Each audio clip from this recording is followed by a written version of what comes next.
आप सबको good evening. मेरे चैनल में आप सबका स्वागत है।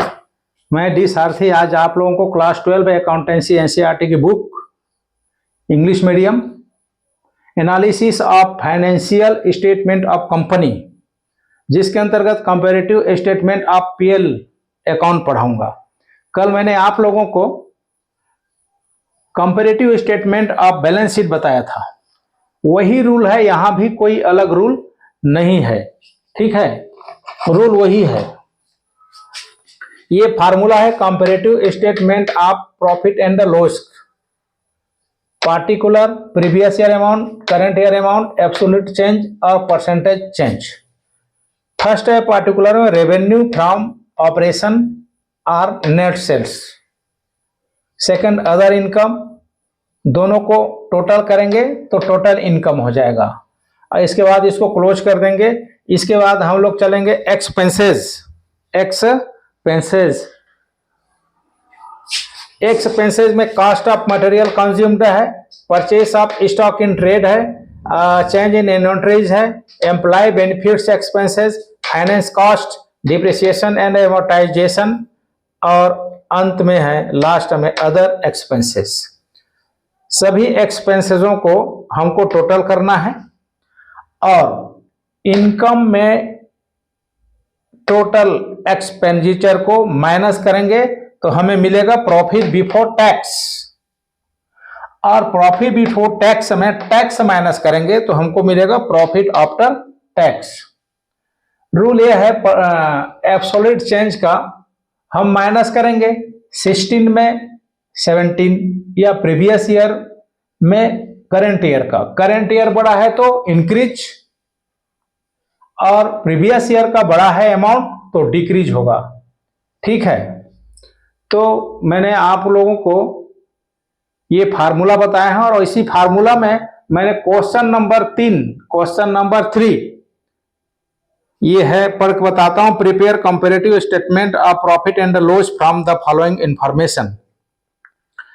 ये 15-16, 16-17 प्रेट आउटवर्ड है, wages, manufacturing expenses, stock adjustment, cash purchase, credit purchase, return inward, cross profit, carriage outward, machinery, 10% depreciation on machinery, interest on short term loans, 10% debentures, profit on sale of furniture, loss on sale of office car, tax rate. ये दिया हुआ है, amount आपके book में है। लेकिन जैसे हमको रेवेन्यू फ्रॉम ऑपरेशन या नेट सेल्स हमें चाहिए तो आपके बुक में नहीं दिया है, तो इसलिए हमें इसका कैलकुलेशन करना पड़ेगा। तो कैलकुलेशन बना के बताया हूं। Net sales is equal to cost of goods sold plus gross profit minus sales return, और purchase plus manufacturing expenses plus change in inventories plus gross profit minus sales return. तो उस आधार पर, इस आधार पर क्वेश्चन है ही नहीं, तो ये सेकंड फार्मूला के आधार पर हमारे पास है। 2016 का आप देखिए, परचेस, कैश परचेस और क्रेडिट परचेस दोनों को ऐड करके 1,40,000 होता है। 80,000 कैश है, क्रेडिट है परचेस 60,000, दोनों मिला के होते हैं 140,000। फिर इसमें हम लोग प्लस कर देंगे मैन्युफैक्चरिंग एक्सपेंसेस दिया हुआ है 50,000 16 का, ये प्लस कर दिए। उसमें प्लस करते हैं क्या, चेंज इन इन्वेंटरीज।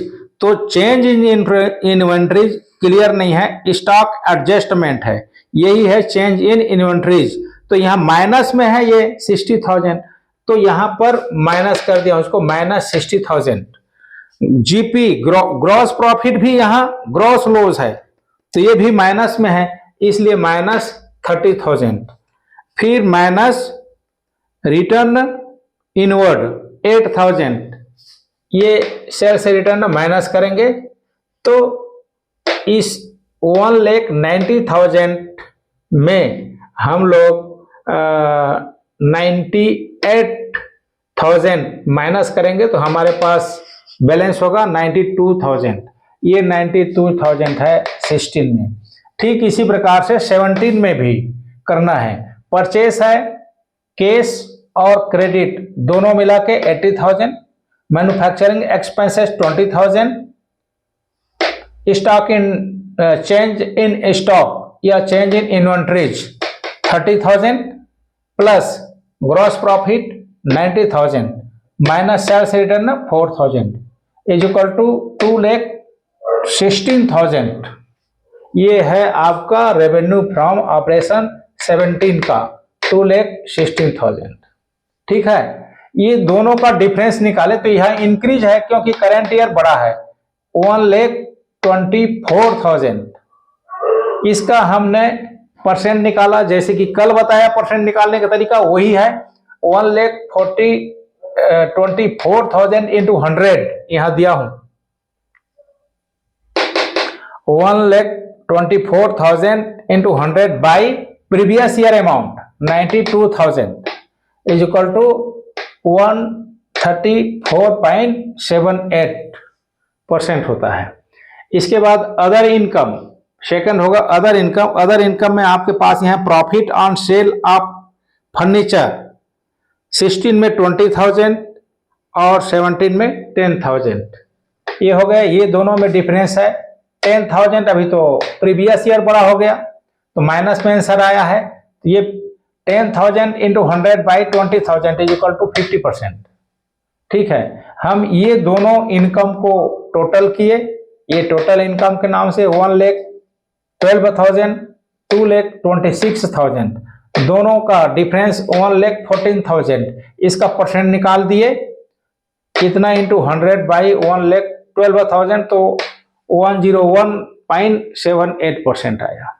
इसके बाद नंबर आते हैं एक्सपेंसेस का। तो एक्सपेंसेस में हमारे पास आपके बुक में क्वेश्चन में कास्ट ऑफ मटेरियल कंज्यूम्ड नहीं है, लेकिन purchase of stock in trade है। तो परचेस तो हमने निकाल लिया है, यहाँ 140,000, 80,000, दोनों का डिफरेंस है 60,000। 16 बड़ा है इसलिए माइनस में आंसर आएगा। इसका भी परसेंट निकाले, 60,000 into 100 by 1,40,000 is equal to 42.85%।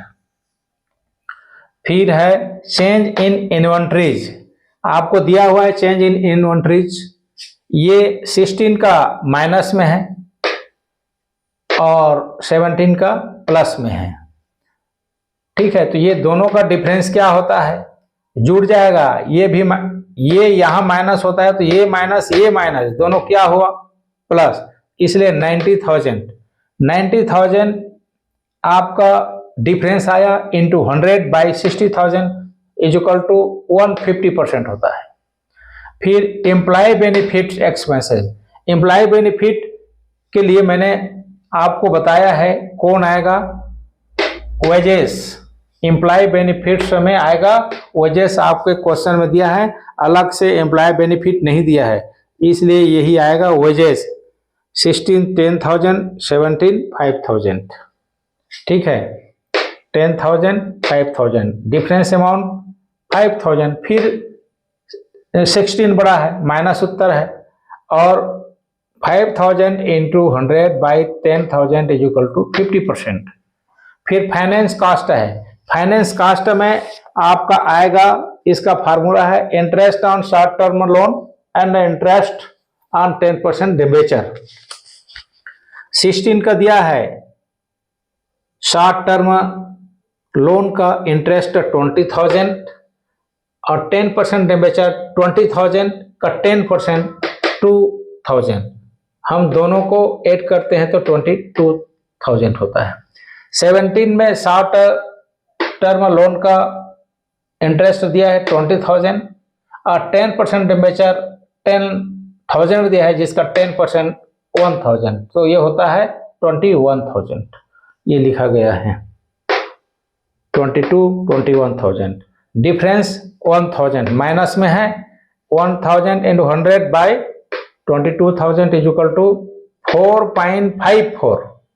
इसके बाद डिप्रिसिएशन एंड एमोर्टाइजेशन है, यहाँ दिया हुआ है 16 में 10,000, 17 में 5,000, यहाँ पर भी 16 बड़ा है, 50% होता है।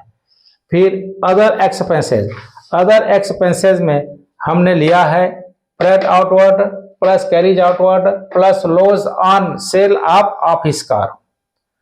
तो 16 में फ्रेट है 20,000, कैरिज आउटवर्ड है 20,000 और लॉस है 90,000।